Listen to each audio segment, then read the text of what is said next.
Welcome to the C.L.I.M.B.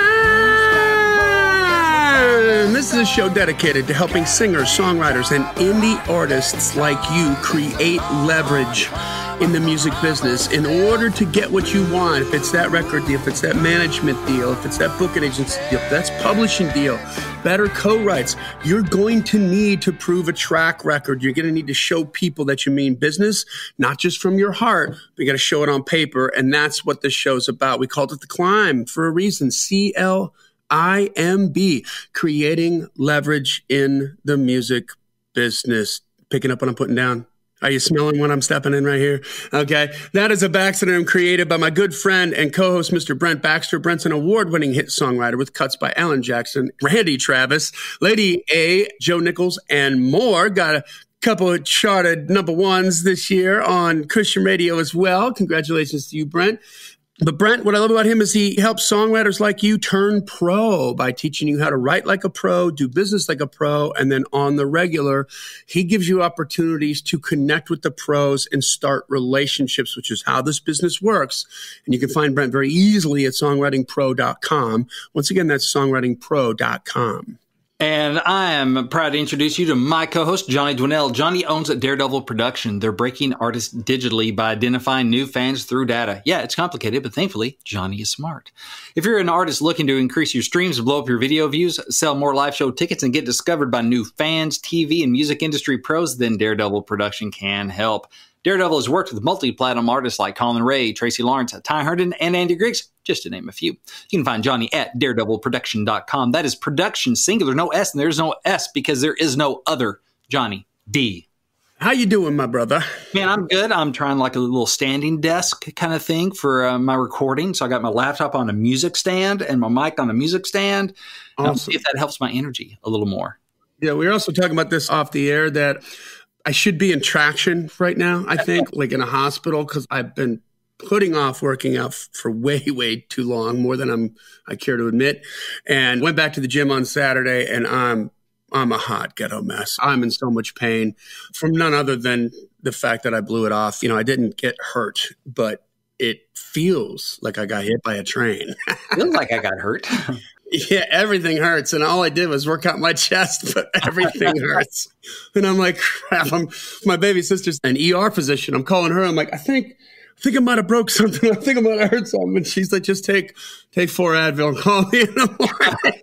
I think I tore something. It's my glasses and my shoes. It's terrible. Anyway, so what are we going to learn about today? Well, today we are going to do a hit song breakdown. I haven't done one of these in a while, so I thought, I love these. Today we're going to break down Morgan Wallen's hit song, More Than My Hometown. It's climbing the charts, and it's been a while since I've done one of these, so we're going to do that today. We're going to dive in and see some songwriting lessons that we can pull out to help us hopefully write our own hits. So More Than My Hometown, we coming for you today. Awesome. Well, before we do that, let's take care of a little business here. First of all, we are proud to be a part of this amazing American Songwriter Magazine podcast network. It's really called the American Songwriter Podcast Network, but it's based around American Songwriter Magazine, which is a brand that's been around since the early 80s. And man, we couldn't be more happy to be on this. You agree with that, Brent? I never had the arms or the legs or the lungs to make it to ESPN, but I made it onto the ASPN, which is That's all right. Right. I like that. That's right. So join the C.L.I.M.B community if you haven't done so. Man, we got a boatload of people ready to be let in. I just was looking at it. I put up some killer content posts on there yesterday and one this morning. And that's even picking up more steam. And it's just been slow but steady since we started it. And this is a great community of people asking questions, getting answers from other people on marketing, songwriting. We've got co-writes that have happened. We've got international co-writes that have happened that are successful from that. So we're super proud of that. And you have to ask to be let in. We let everybody in, but you got to be good boys and girls. We give you plenty of places to shine. Okay. So don't come in and spray and pray. This is a professional, high level organization. This is not where you're going to come in and have everybody come to your show or anything like that, period. So just be cool with that. Make sure that you subscribe to the podcast wherever you consume your podcasts. Also, leave a rating and review. We're trying to get to 200. And we'd love to do that by the end of the year. So take a couple seconds, leave a rating and review. And then finally, the best thing you can do, we got a lot of regular climbers out there. If we can command this kind of time from you once or twice a week, please tell somebody why. That's a big deal. Believe me, Brent and I are so very much aware of that. So tell another musician, another songwriter, another artist, another singer, hey, you should check this out. There's a lot of really good information on here. That's the best way you can pay homage to us and help us help more people. That's right. And speaking of new reviews, we have one here. It's a nice 5-star review from Clay Motley, who I know you've met with Johnny, and I've done a little bit of work with him myself. Yeah. So it says, as an independent musician trying to find my way through the music industry on my own, this podcast has been more than helpful. With specific information, myth-busting stories, and real-life accounts and interviews with people working in the industry, it's like having your own in-person apprenticeship. So, Clay, thank you very much for that tasty 5-star review. We appreciate it. Yeah, thank you, Clay. Clay's a professional, by the way. He's a consummate pro. I believe he's the bass player for Tony Jackson when he's not doing his own artist thing.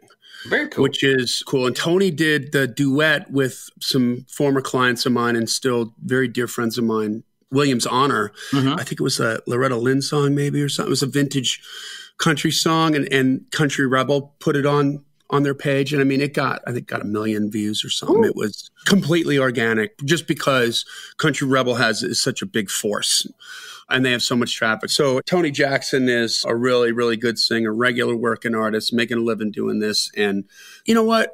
It makes my heart warm when we got professionals that feel like that. You know, it means we're really, really bringing some value to this. So we wouldn't do it if it wasn't like that, if we weren't attracting those kind of people. So I'm awesome. Yep. And so happy about that. Thank you, Clay. And also, I just said I'm awesome. Did you see that? Well, I was just going to. I envy us. What the hell? Wow. You did. Good thing I don't say that about myself because I'm twice as humble as you are. I'm so humble, it would blow your mind. Lord, it's hard to be humble. It's hard to be humble. Rest in peace. All right. So let's get into it. Well, actually, before we do that, we like to share our win for the week, our New Heights segment. So over in the C.L.I.M.B community, which Johnny already talked about, every Wednesday we post the New Heights. It's your time to share your wins under that post. We encourage you to brag on yourself. And so you can be like Johnny and say, I'm awesome. Big or small, we love them all. And so I'm just going to share a few. We got one from Chris Rogge Fisher. It says, I hope I haven't posted this already. It's okay if you post your win more than once. It says Texas Country Music Awards on November 15th, and I'm in the top 10 finalists for the Texas Country Music Association Songwriter of the Year. Woo! Also, my co-writer and I have a couple possible cuts that are being considered. It says, Brent, I'm so grateful I found you and Johnny. You've helped me more than you'll ever know. I'm grateful. Christina Bandit. So that's awesome. That's one of them. And another one on here. Actually, just to let y'all know, I got a song, Hallelujah Homecoming. That's on the Southern Gospel charts and on the singingnews.com Power 50 weekly chart. So Singing News is like a billboard for Southern Gospel. It's their weekly chart. It's up to number 14. So we got a bullet and we're moving up there with Hallelujah Homecoming on Wilburn and hoping it becomes my second number one in Southern Gospel. So congratulations. I've had one number one on Christian radio this year in Southern Gospel. We're hoping this becomes number 2. So we'll see. I got a question for you on that real quick on the side. So I know that you're working a lot with the 2 co-writers that are, who are they? It's Kenna West and Jason Cox. Yeah, and they got like boatloads of number 1. So, I mean, I don't think you're going to get in a better swimming pool than that one to do it with. But because of this activity now in this specific genre, have you gotten other opportunities to write with? I mean, there's got to be a bunch of other number 1 sort of rooms that you can get into separate from them, right? It's funny you should ask. One of the other big writers in Southern is a guy named Lee Black, and great singer. He joined this group called Legacy 5 as one of their singers, so he's one of the 5. And I think I've worked with them. They're an older group, aren't they? Yeah, so that was before Lee would have come on board, but Lee's written a bunch of number 1. So Lee and I have been writing together for year and a half or something, and so we just haven't landed anything yet, but we're getting a bunch of stuff in the can. So, I mean, really those 3, there are several other great writers, but they get a bunch of cuts. So I've been very blessed to get in those rooms and through having relationships over at Daywind. And then you start writing with Jason. Jason writes with Lee, and Lee writes with Ken. And everybody writes together. Same thing as in country or whatever. Sure. A lot of top dogs work together. And so I'm trying to work my way through those rooms. Also write with Zane and Donna King, or independent artists and also songwriters in that world. And so I have had the most success so far with Jason and Kenna, partly because Kenna works her tail off pitching. She's a hustler. Lee's more out on the road and that kind of stuff. He gets a ton of cuts through Daywind, but we just got to make those happen. But anyway, Nice. yeah, so I've been blessed. It has opened up some more doors. And with me being out of town most of the time, I'm not getting in the room with artists as much and that kind of thing, but it doesn't hurt. It was funny. Actually, the time of this recording, in 2 days, I guess, the Dove Awards will be out. We're nominated for Songwriters of the Year for Really? Get a Witness. Yeah. So by the time this airs, it'll be How do you watch that? TBN, Trinity Broadcast Network. And I guess you can follow along online on like Facebook stuff. And it's funny, I was texting with Lee when the nominations came out because I was curious. Like, I've never been nominated for a Dove. I'm like, how's this work? What's going on? Of course, this year they're not having the live show. Lee was like, yeah. The one time. That sucks. Yeah, Lee said it. He goes, it's always my favorite night of the year. And me and my wife get dressed up and we go, and it's always just a great night. And this time we'll be watching on the TV. And he's nominated for some stuff too. Legacy 5 is, so I'll be following it online, which, hey, it's an honor to be nominated. But it is kind of fun. You're like trying to get that way into that world. And like, oh, this is a good opportunity to go and meet people and just see and be seen and different stuff. And this year's kind of blowing a lot of that out. But it's all right. God's providing, and it's working out how it's supposed to work out. And I expect to totally get blasted by the Gaithers, because Bill Gaither's up for Songwriter of the Year, and Bill Gaither's just a legend. So I figure Bill will win it, but I'm happy to be nominated. Oh my God, now I want to watch. I was telling my wife, it's like, you know what? I can always say now, Dove nominated songwriter. They can't take that away. It'd be nice to say Dove winning. Yes. But at the very least, Dove nominated. You can't get to win without a nom. Nom, nom, nom. Anyway, enough about me. Let's talk about Morgan Wallen. All right. So here's the deal. This song, More Than My Hometown, recorded by Morgan Wallen. It was written by Ernest Smith Hardy, or Michael Hardy. A lot of people just know him by Hardy. He's also an artist. Morgan Wallen and Ryan Voltasak, maybe. And it's a great example of solid country lyric and just, man, solid country hit songwriting. So we're going to dive into this, and we may pop in a smidgen of it in post, Aaron, maybe. And if not, just turn on your country radio. You're going to hear it. I like the title. I like the alliteration of more than my hometown. And I like the mystery of it. Like, what's more than my hometown? What does that mean? What are you doing with this? It doesn't give the whole song away, but the mention of hometown has me curious, because hometown is a very emotional thing for people. People have emotional connection, good or bad, to their hometown. And so it's like relevant because we all have hometown, right? But there's a mystery to it. Like, what's going to go on here? So I think that's good. I call that winning before you're spinning. I see that title, I'm already intrigued. And so you already have my attention. And I'm more likely to want to listen to that than if a song is just called I Love You. That sounds unimaginative. More than my hometown, I'm already, maybe it's the writer in me, I'm already trying to go, okay, what do they mean by that? I don't know if civilians think that way, but I see a title, I'm already trying to figure out how they've written it. So that gets my attention. Now, let's check some of the boxes here. The song is about 3.5 minutes, which is a good, solid radio time. So check that. 3.5 minutes. It's not too long. I don't know if there's anything that's too short on radio, I guess, but he's a rising artist. And so he's getting a lot of airplay. He's having hits, but he's not asking for 4 or 5 minutes of a playlist, right? He's asking for 3.5 minutes, which is not unusual. If you're Tim McGraw, you can put out, a 4.5 minute Live Like You Were Dying, because it's freaking Live Like You Were Dying, and you're a massive megastar already. And you can demand a bigger percentage of that. Because we talked so much about the bottleneck of terrestrial radio. You only get so many spins in, so many songs in every 24 hours, and everyone's jockeying for position. If you come out with a 5-minute song, you're basically taking a slot and a half. So that's just something to think about when you're writing your songs, is songs are trending shorter. So 3.5 minutes is good. Check that. It has tempo and a good energy to it, which is super important too, right? It's radio likes energy. Radio likes tempo. I think playlists generally like tempo. People just generally like something that feels good and has good energy to it. It's not rocket science, but so many of us like to write ballads because I feel it and it's important. And so I'm going to write this, and I need you to pay attention to my magnificent words. So I'm going to slow it down so you hear every word, right? It's just kind of our natural bent as writers, so many of us. But you put on the radio and playlist and hits, and so much of it is tempo. kind of setting some foundational stuff here. So it has some tempo and some energy to it. Check. If you're not writing with some tempo, it's a critical skill if you want to be a pro writer. You know, it's hard enough to make it in this biz as a writer, period. It's even harder to make it as a songwriter if you're writing like 90% ballads or even 50% ballads.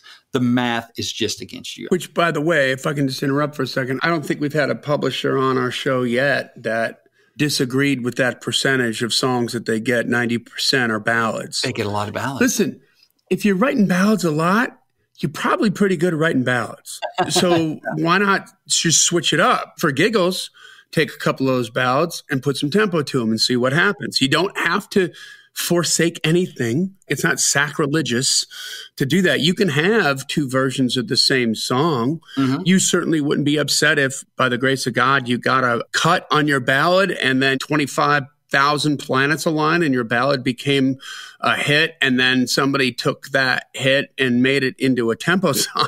Right. You wouldn't be upset about that. Well, why not just do it yourself and have two different songs? So, hey, you got a slow version of it? Here's a fast version. Exactly. Which one you like better? Funny story about that. So last week, it was a writing heavy week. So I was really focused on getting a lot of writes in. I wrote probably 7 songs or something ridiculous last week. And one of those was a ballad. One. Yeah. Just one. Yep. And the one ballad, because I'm working with this bluegrass writer, he's really good, and he's also producing this act. And so we wrote this song. He's like, hey, I'm working with this act. We're going in like on Monday, and they want like an old-timey classic Tennessee whiskey or classic country ballad type thing. Mm-hmm. He had an idea, and we wrote that. So the one thing we wrote as a ballad out of like 7 last week was the artist wants this sort of thing, and I'm producing them. Let's see if we can write it. So then you're actually putting the math in your favor. You see a need, and I'm going to fill that need. It's a problem. I'm going to solve it. However, before we hopped off, though, he's like, but if they don't cut this is a really cool song. If they don't cut it, you know what I'll do? And he started chunking it and playing it with some tempo. He's like, I can just do it like this if I'm going to pitch it, if they don't cut it. And it just immediately turned this slow country ballad into like a mid-tempo country thing or bluegrass thing just by changing up the tempo and the feel. Same lyric. He's like, yeah, I could probably do this. If they don't cut it, then we'll pitch it like this as a tempo.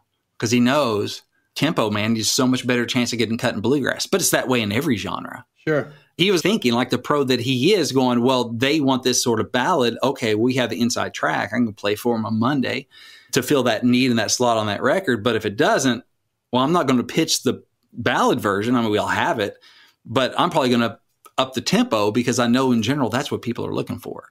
I think about Hollywood and I think about all the different kinds of cuts that you get. When you buy that DVD set, you get the original director's cut. Here's what I wanted before they chopped it up to put it in the movie theaters because of certain reasons. Yeah. And they like it, they don't like it, but those things happen for a reason. Or when you have like a big, long song that they're going to edit for the radio, right? Because it's a good hit, but the recording that you did, this happens more in rock than country, but the recording that you did is too long, right? So they're going to do some edits to it or whatever. The radio edit, where they edit out some of the bad words. Tom Petty, let's roll another year. Yeah. I think that sometimes maybe songwriters take themselves a little too seriously in the sense that they're like, no, this absolutely has to be a ballad. There's just no other way to write it. And I'm always just wondering, like, why wouldn't you do both? I mean, you and I have talked about doing demos for songs where you keyed it a certain way because it could go one way or the other, female or male. And so you got a male to sing on it, you got a female to sing on it, and then you had made it into a duet too. Yeah, I've done that. What would stop you from taking the top 5 ballads you've ever written just for giggles and turning them into tempo songs and seeing what would happen? I mean, I feel like sometimes there's so much resistance from that because they feel like it's done. They feel like it's sort of untouchable, like it's sacrilegious or something, or it's going to bastardize the art. But what if it's the thing that gets you a cut? It helps you move up that stack of, well, here's these writers doing all these ballads. Yeah. From the numbers perspective, obviously that's common sense. But I'm just talking about like from the artist heart, from the writer heart. You know, it's like, I just think that would be absolutely a fascinating exercise. The same way song title challenge is. Yeah. Shout out in the C.L.I.M.B community. Like if you've done that, how many songs have you done it to and how did it turn out? I'm interested. And I'm curious too. I'm thinking, I'm sure on YouTube, you know, there's so many covers and stuff. I wonder how many people have covered ballads and made them into tempo. Ooh. That would be interesting to fascinating. dive into that and see what the energy is different. Of course, if it's a cover, it's probably already been a hit, but just hear it reimagined. We know they do all kinds of different stuff with covers. That's part of why we love them, is when somebody makes it their own. But like, turn it into a tempo. If I hadn't heard that before, the original ballad version, what would I think about this? I wish I thought of that. I'm jealous. Get the math in your favor, right? May the math be with you. Also, hear what else about More Than My Hometown by Morgan Wallen. It's sung me to you, meaning first person direct address. I love you more than a California sunset, more than a beer when you ain't 21 yet. I love you more than this, but girl, I can't love you more than my hometown. It's more intimate. It's more direct and personal. It's more impactful. Mm-hmm. Either you feel like he's singing to you or you're overhearing this conversation.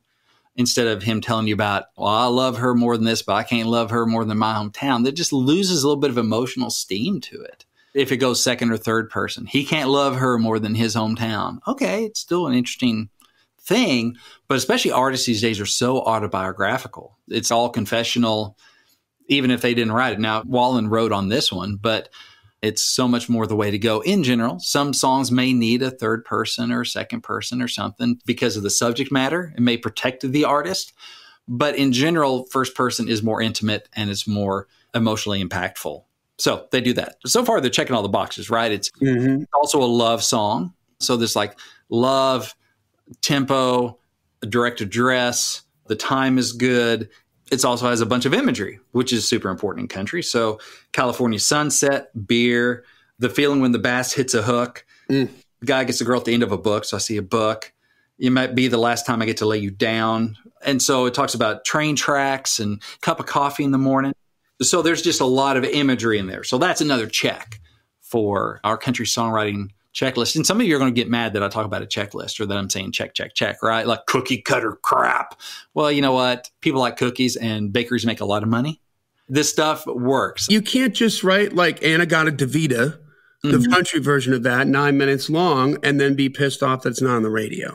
You got to keep it like in a certain kind of formula. And by the way, if you do like 250 songs in that certain kind of formula is how you're going to learn how to write that one song that works, that doesn't have a formula. But it ain't going to happen from you Monday morning quarterbacking it by hating on checks before you've done it. And they're principles that work.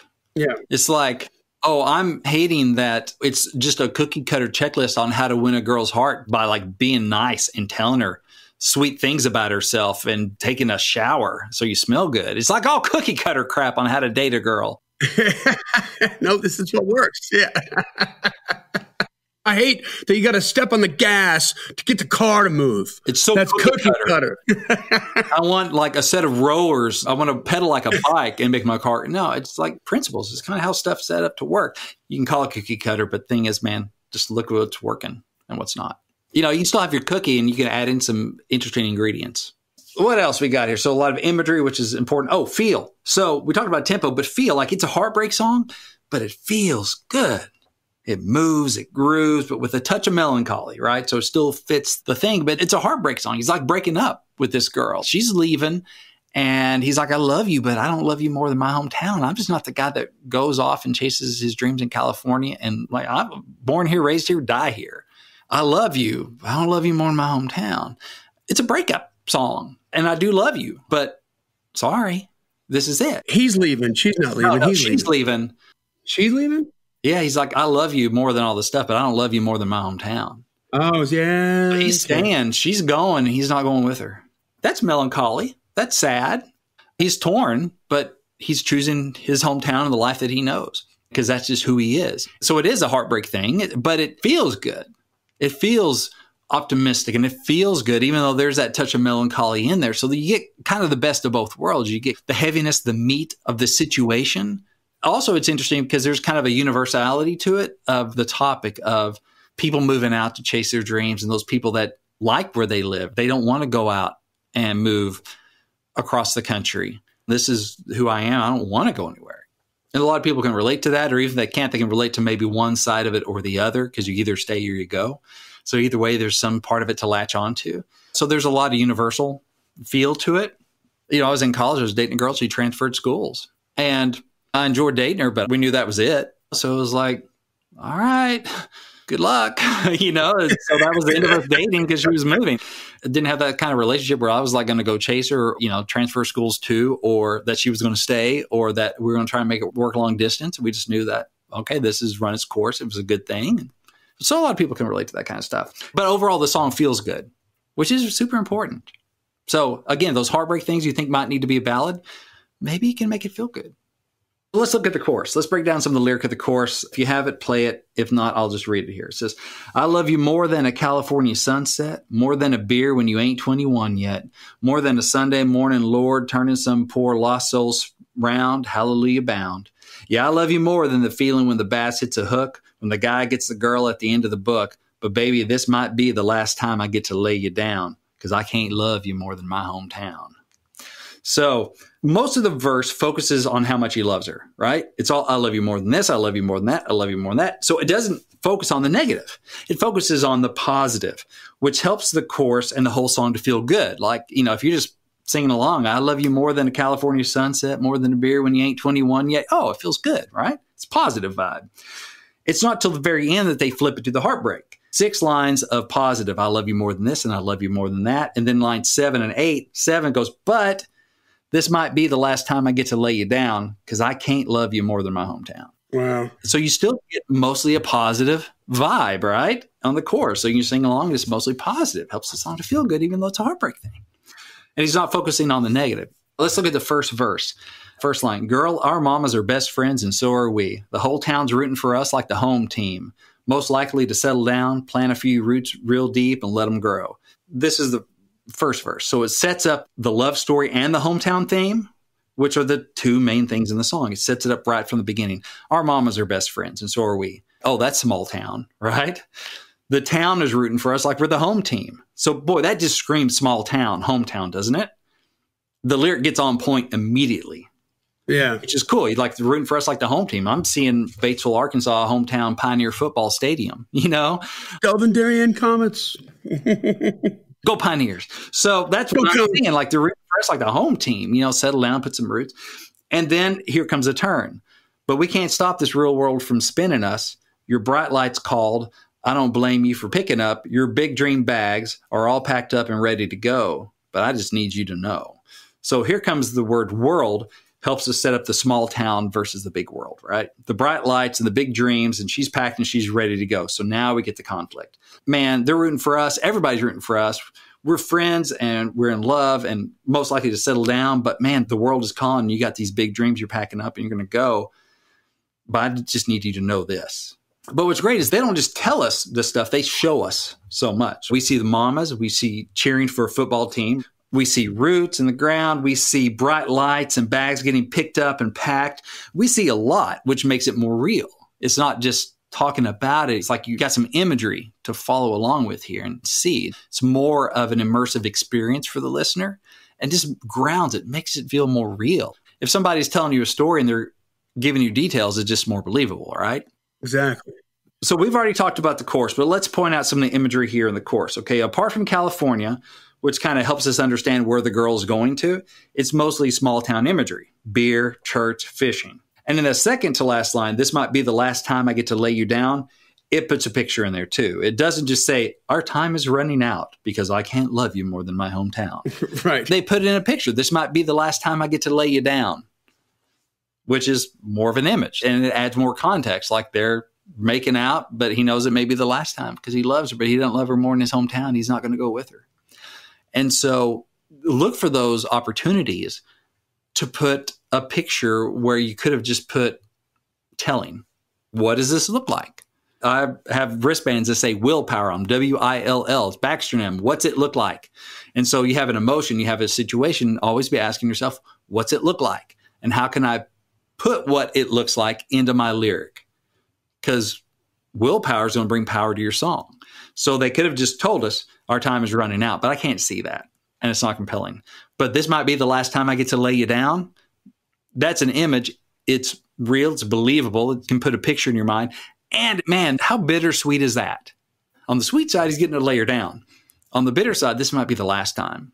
That really speaks to that bittersweetness of the situation. He loves her, but this is coming to an end.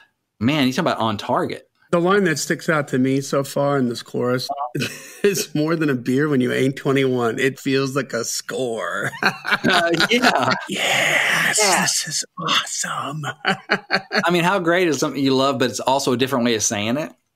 Yeah. It's an interesting rhyme for sunset, one yet. Yeah. And I guess that's every town, right? But I guess because I grew up in a small town, that feels more like small town. Kids and young. And it helps the lyric feel young, too. Because who knows, maybe she just graduated high school or maybe she's just out of college. But it feels young, like she's off to chase her dreams. And so lines like that, beer when you ain't 21 yet, kind of brings some of the youthfulness to it, which is also important if you want to get on the radio, because most of these artists sing from a young point of view, no matter how old they are. And most of them are young, but even the ones that are more veteran tend to sing from a younger point of view. But it's something that an older person could sing because he's not saying he's not 21 yet. He's just saying, I love you more than that feeling that I can remember. That's a great line. And puts that image in there and just conjures up a lot of stuff. Oh, and the chorus, it sings well.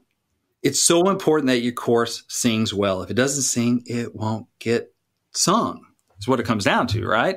If it doesn't sing well, it's not going to get sung. So it's super important that they wrote a chorus that you can actually sing. So third verse, all right? I think this is cool. I ain't the runaway kind. I can't change that. My heart's stuck in these streets like the train tracks. City sky ain't the same black. Ain't that a map dot shame, man, to think that I love you more than California sunset. Map dot shame. Ain't that a map dot shame to think that I love you more than California sunset. But yeah, it's like I ain't the runaway kind. So it's explaining his end of things. Giving context like I'm just not the runaway kind. And I can't change that. My heart's stuck in these streets like the train tracks. I mean, more hometown, small town images, right? You can see the tracks that are either running through town or outside of town. You see them in the ground. City sky ain't the same black. What a cool way of saying it. In other words, in the small town out in the country, yeah, it gets dark at night and you can see the no light pollution. Yeah, exactly. Just another way of setting up his side of things. And ain't it a shame? He's not happy about this. It reinforces that melancholy. He's not mad. It's a shame, man. So more imagery explaining why he's not leaving. Again, it tells us by showing us. He doesn't just say, this is home for my heart, right? No, he says, my heart's stuck in these streets like the train tracks. So you're pulling double duty with this line. You're explaining his emotional truth, his emotional situation, but you're also presenting it in hometown, small town imagery, which is on theme. So you see how these lines are doing more than one thing. I've heard some podcasts and some interviews and stuff with, say, Joss Whedon about the first Avengers movie and some scenes about each scene needs to accomplish multiple things. And it's serving multiple purposes in the narrative. Somebody's saying something here and that accomplishes this and this other thing's going on in the background because they have to be efficient with their use of time. Same thing with song lyrics. Like this song lyric, this in my heart stuck in these streets like the train tracks is serving multiple purposes. It's reinforcing the hometown imagery. You're seeing it. It's also moving the emotional narrative forward, or at least deeper. You're going deeper into that and you're understanding what he's feeling, why he's feeling it. And you're also giving the hometown imagery. So this stuff does not happen on accident. The way you're able to make these songs feel very rich and real in not a whole lot of words. So take note. And also Map Dot talks about a small town again. So you're staying on theme. It's not just a shame. It's a Map Dot shame. Moving on to the bridge, because I know our time's getting up there. So I love the first half of this bridge. It says, yeah, you got a wild in your eyes that I just wasn't born with. I'm the same gas station cup of coffee in the morning. For one thing, born with in the morning is a cool little off, different rhyme, you know, so you don't, I mean, it's not Moon June. But again, they show us the wild is in her eyes. So we see her eyes. It's not just her gypsy ways or just her wild spirit. And I can't see that, but you got a wild in your eyes that I wasn't born with. So again, you got this and I don't. And instead of him saying, I like my everyday routines here, instead of saying, I like the everyday routines, he shows us. He says, I'm the same gas station cup of coffee in the morning. That proves that he's not the wild, wandering, runaway kind. Yeah. He goes and he gets his coffee at the gas station every morning. And the fact that it's a gas station adds more to the hometown imagery and feel of it. So even if his town has a Starbucks, he's not the kind to go there. Yeah, I was going to say, like, it ain't corporate. It's Tom's Super Service Station. Yeah, it's coffee. Black. Don't confuse me with Mocha Choco Latte Chinos, okay? It's gas station coffee. It's cheap and it's hot, and there we go. So that also serves of showing his emotional state of, I like this routine kind of thing, and I don't need all the fancy stuff. He's not at home doing his own pour over and his French press and stuff. And there's nothing wrong with that, but this guy's not that guy. Gas station, cup of coffee, nothing fancy, and he's fine with that every morning, routine. And she's not that way. She has the wild in her eyes that he just doesn't have. And so you're showing what we need to see, and it reinforces again all over the place. It's pulling double duty. Mm-hmm. The back half of the chorus kind of confused me, so I'll go ahead and point that out too. Bridge, you mean? The bridge, sorry, yeah. I'm confused right now. While you're talking, I'm trying to figure out what the hell does he mean. And do you know? On the what? The back half of the bridge. Yeah, it confused me too. So it says, I need the house on the hill, girl. I need the house on the hill, girl, not in them. So hang on to these words till them avenues make you forget them. The line, I need the house on the hill, girl, not in them. I think what he's talking about here is he's saying he needs a house on a hill and not a house in the hills, like Beverly Hills. Because we already set up she's going to California. But I had to do some homework on that line. I dig the thought, but personally, I don't love that line. Just being honest, full disclosure there. Just because it made me work for it. Like, I just didn't get it. So it just kind of bounced off and didn't affect me emotionally. It just, I don't know. I see a house on a hill, and I get the cleverness of I need a house on the hill, not a house in the hills. But I had to do some homework. I don't like when songs give me homework, but I don't think they meant to. So obviously that one line doesn't derail the song. But now that I know what it means, or at least I think I know what it means, oh, okay, I get it. And then it ends with, so hang on to these words till them avenues make you forget them. So in other words, just remember I love you, but eventually you're going to forget them. So in a way, that's kind of closure. He's not asking her or expecting her to come back or to stay. Just hang on to these words till you forget them. So living out there makes you forget about me and what we have or whatever. And, that's sad, but it also brings a resolution to the song. Yeah, like an end of an era kind of a feeling. Yeah, there's closure there. There's a little bit of an emotional journey to this song, too. It doesn't end in really the same place it started. So even though it's not a story song, like a linear this happened, then this happened, then this happened type of story, there is that kind of emotional, it feels like there's some resolution there. You start off with, we're the home team, everybody's rooting for us, but there's this problem. I can't love you more than my hometown. And here's why, third verse, my heart's stuck in these streets. And then bridge, like, I need something different, and I just wasn't born that way. And then just remember this till you're gone and you forget it. So it feels like a complete kind of arc of thought, even though it's not a story. So there's still ways to get imagery in a song that's not a story song, in a way to get an emotional arc. I had someone ask me the other day about, like, what do you do with second verses when it's not a story song? I'm like, you still need progress. You still need movement of some sort, even if it's just emotional journey progress. And this song has that arc to it. So when you hit that, just remember till these avenues make you forget them and you go into that chorus, it feels resolved. You're not coming back, and I'm not going to ask you to stay, and I know you're going to move on, but just remember this till you don't. Well, you know what? Let's talk about that movement for a second. Like the beginning, without being like a Don't Take the Girl, where it's like three separate sort of verses and you can see it moving through time. Yeah, little vignettes. Little vignettes. The opening verses, they set the scene. It's act one, right? Our mamas are best friends and so are we. The whole town's rooting for us like the home team. We're most likely to settle down, plant a few roots deep and let them grow. But we can't stop the world from spinning. Your bright lights call. Now, right there, he sort of hints about act two, right? Act two is where the conflict happens. Conflict has to happen. Yeah. Or it's not interesting. If the song was whole town's rooting for us, our mamas are best friends, and then we stayed here and we're happy. It's not interesting, right? So it says your bright lights called. I don't blame you for picking up. Your big dream bags are all packed up and ready to go. I just need you to know. So he sort of sets the scene so you know what's happening, right? And then they're in love. They're in a small town. And the second half of that, he lets you know, okay, she's leaving. Yeah. Right? Then what does he say in the second verse is he's explaining why he's not going with her. Exactly, yeah. There's movement there. Here's what's happening. We love each other and we grew up here, but now you're going to leave. Here's how I feel about it. And then I guess in the bridge, he's just kind of... a little bit of reiteration, saying again how I feel about it, but then the resolving of just remember this as long as you can. Yeah. I'm not asking you to stay or to come back. Really, really cool. So he's setting her free in a way. I mean, a little thought put into that for a dumb country song, huh? Yeah.